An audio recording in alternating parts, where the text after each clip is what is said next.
The feeling when you sink yourself into a sofa at the end of a long day. It almost feels like a hug from a loved one. That's why we at Durian have crafted sofas that can handle everyday chaos and still look amazing. Do visit your nearest Durian store or our website durian.in to explore a stunning collection of sofas in leather, leatherette and fabric. All of which comes with an unmatched 5-year warranty. Get your hands on the grand festive offer with flat 50% off on select furniture. Your dream sofa awaits only at Durian. Choose the luxurious comfort you deserve.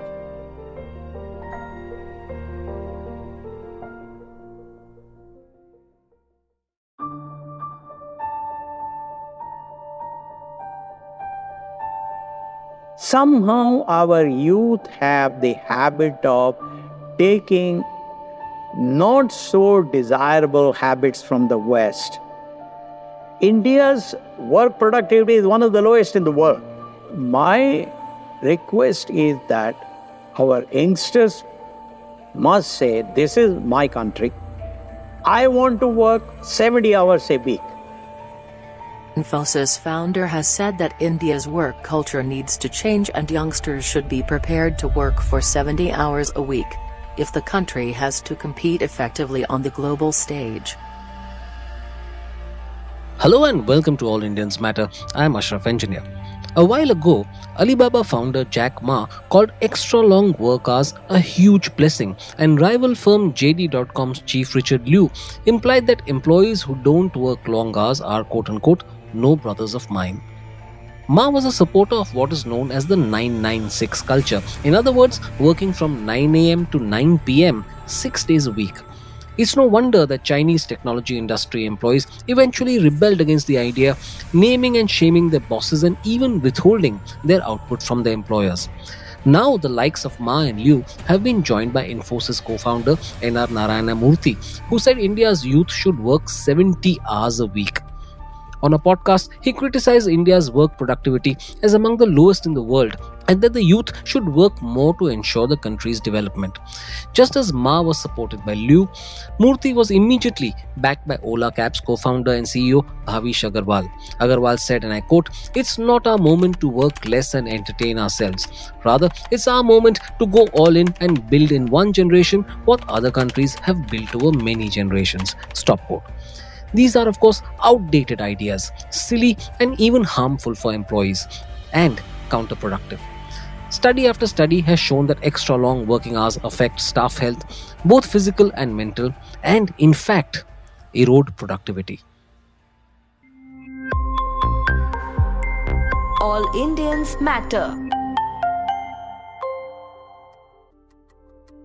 Murthy's idea is primitive, to say the least, at a time when corporations and countries are moving towards ensuring greater work-life balance. In fact, some countries are even considering 4-day work weeks that would actually enhance productivity. Murthy's views are at odds with those of a generation for whom a wholesome life, as well as issues like environmental, social, and corporate governance, or ESG, are priorities.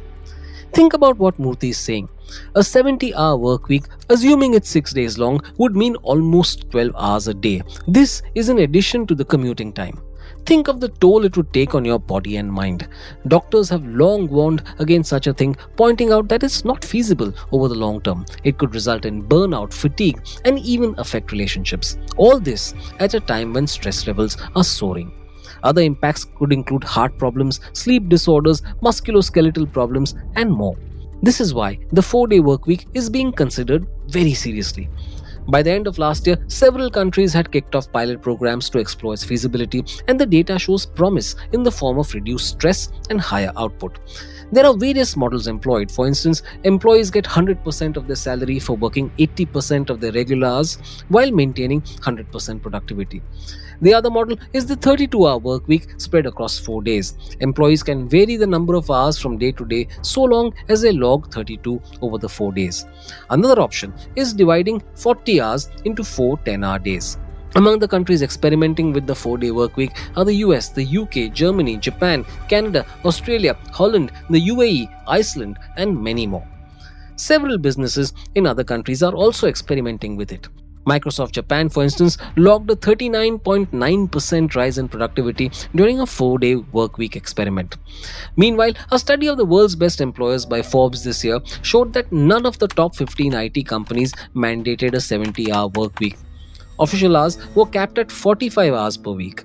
Murthy's idea is primitive also because the world over people are redefining how a nation's progress is measured.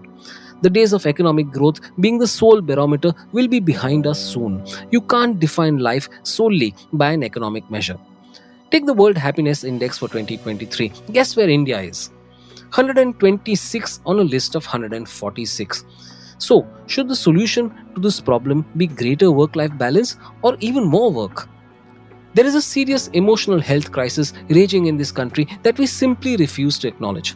Farmer Act data shows a significant rise in the sale of antidepressants and mood stabilizers, 41% in August 2023 compared to the same month in 2019.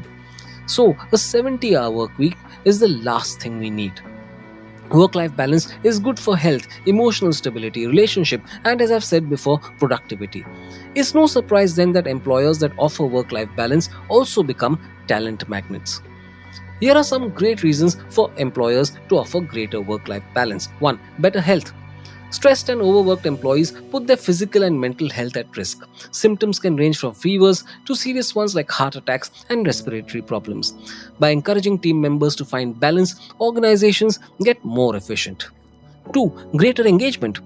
Employees that find balance tend to be more engaged. A Tower Parent Global survey found that firms with highly engaged employees improved operating income by 19.2%, while that of companies with low employee engagement declined 32.7%.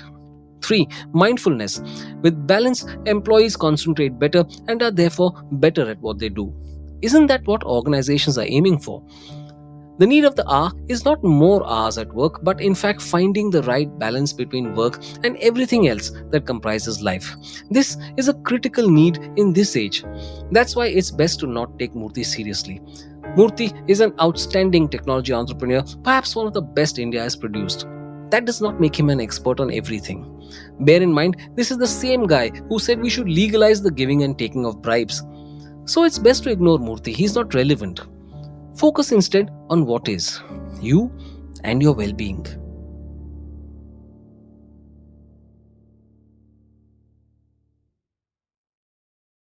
Thank you all for listening. Please visit allindiansmatter.in, that's ALLINDIANSMATTER.in for more columns and audio podcasts. You can follow me on Twitter at Ashraf Engineer, that's ASHRAFENGINER, and All Indians Count, that's ALLINDIANSCOUNT.